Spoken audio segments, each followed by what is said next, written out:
for this opportunity to interact with this very important committee and also with Kenyans. Thank you so much.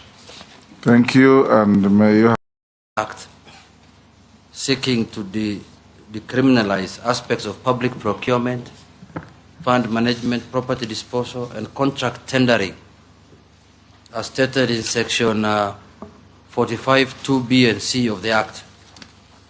And the bill faced opposition from stakeholders, including the ODPP and the Attorney General, who argued it will undermine anti-corruption efforts. Do you still uphold the objectives of the proposed amendment? In your view, was the criticism of the proposed amendment justified? And secondly, this one is, we are, looking at your suitability to be a cabinet secretary.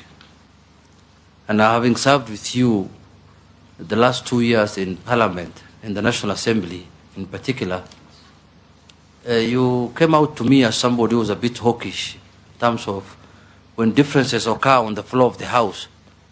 You looked a bit protective of the side that you represented. And as a cabinet secretary, you'll be serving the whole country, irrespective of their political affiliation and all kind of things. To the extent you appear to me to be almost like a bodyguard of a leader in Parliament. So what are your views on those?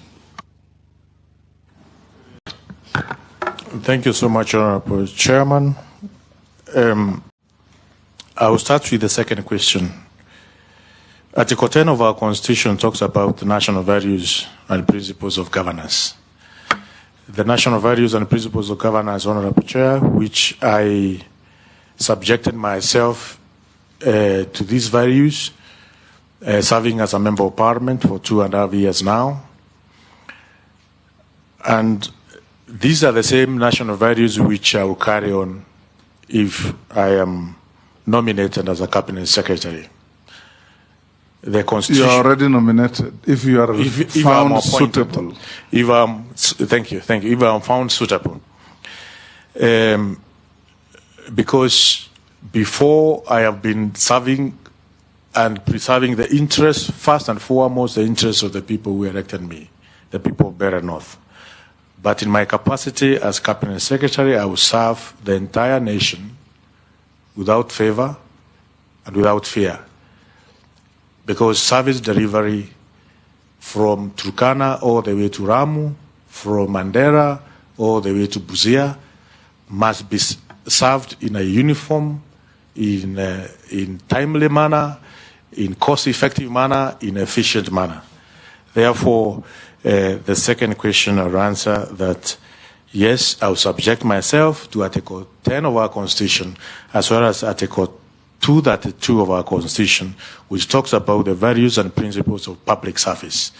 Knowing that I'm not partisan to any affiliation, but only taking the interests of the people of the Republic of Kenya. The question number 2 about my proposed amendment of Anti-Corruption and Economic Crime Act. The question which I asked myself, Honorable Chairman, is that we lose money through the corrupt activities or corrupt individuals. At the same time, we end up losing even more money through the process of investigations and prosecution. Investigation and prosecution which can take even 10 years. That process by itself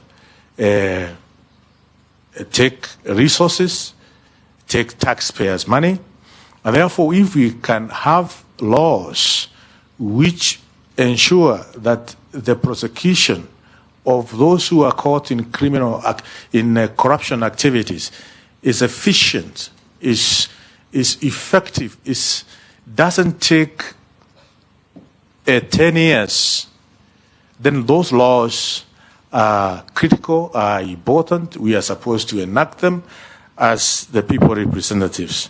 That's why I was seeking to amend the Anti-Corruption and Economic Crime Act, Section 45(2)(b) and C, because also we have an alien word in this section, And that word is prior planning, which is not defined in the Public Procurement and Asset Disposal Act of 2015. The law should be able to speak to each other. The prior planning term, which is found on section 45, 2B and C, is not defined within this act, and also is not defined in Public Procurement and Asset Disposal Act of 2015. And therefore, the lawyers who go to court, they take all the time to really place this term in appropriate place. So that's why the Office of Human Capital Development. And number two, you're on record on having appeared on Citizen TV, one of the morning shows that I've been doing with you, and you did claim that TSC is riddled with corruption, from employment to recruitment, and all sorts of manner of corruption. And you did propose that radical changes are needed. Can you please tell this committee one of those radical changes that you intend to introduce now if you are approved? Honorable Chairman, can I ask? Call to the questions from Honorable Koech. Yes, Posing. Honorable Chairman, our Speaker, two, I have questions. Number one is, I don't think if we are convinced with his response on the first, which was asked by Honorable our LM, is a very important question. Honorable Ruku, the picture which has been painted in the public is that you are actually fighting against transparency and accountability, and therefore you are a promoter of corruption. Because one, it's not only that anti-corruption bill that you wanted to amend, you also wanted to amend public demonstration. You also wanted to amend the data protection. All that puts you, and in fact we're also mirroring you with the position you're going, which is of public service. It puts you that you're actually promoting corruption, you are actually promoting anti-accountability and transparency. And therefore, it actually does not suit you to be in that office. That's what the picture is. You need to defend yourself before the committee. Finally, Speaker, I represent constituency of rural, right? And when I saw Honorable Chairman that Honorable Ruku is going to be in charge of special programs. Special programs, Honorable Chairman, is like an affirmative action for those communities that actually live in very difficult areas in this country, which is about 80% of this country. Honorable Ruku, how much do you know of this country? If I was to ask, do you know a town called Kacheliba, for example, or Elwak? Because if you are not somebody who knows the country, how will you then even make informed decisions in terms of special programs actually to help the people of Kenya? If you know Mbere and Nairobi, because I look at Mbere, Nairobi, Johannesburg, Ghana, and so on. So removing you from actually where these programs is, Honorable Speaker needs to convince me as a representative of the rural constituency. I thank you, Chair. You can answer those four in quick succession. Two from Koech, two from Posing. Thank you, Honorable Chair. Address me as Chairman or Speaker. Okay. Sorry. Thank you, Honorable Chairman. Chairman. I'm not a chair. Okay. I'm sitting on one. Okay. Yes. Sorry, I apologize. Thank you, Honorable Speaker. Honorable Speaker, I start with the question from Honorable Koech. One on TSC, Teacher Service Commission. It is true I'm on record saying Teacher Service Commission is corrupt. And it's because I have many classmates who are teachers, both at primary school and also in secondary schools. And I know these, my classmates have gone through what I've gone through the process of promotion. Some of them are not able to get promoted on merit. And in our sub-counties across the Republic, we have some corrupt individuals within Teacher Service Commission at the sub-county level who ask for bribes so that teachers can be promoted, whether in primary schools or in secondary schools. And as a representative of Bere North, I felt this is not right.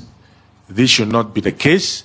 And that's why I called Teacher Service Commission that the practice which some of their officers at the level of sub-county, they should be stopped. For me to ensure as a Cabinet Secretary in charge of public service, there are quite a number of recommendations which I will come up with. One is to look at the act which operationalized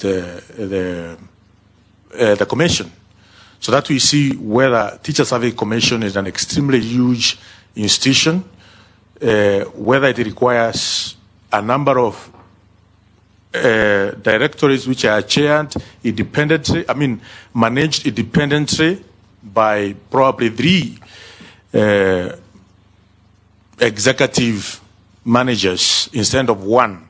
For instance, promotion and hiring of teachers, management of insurances. Honorable Ruku. Yes. Are you aware that TSC is an independent constitutional commission and does not fall under your jurisdiction if you are found suitable?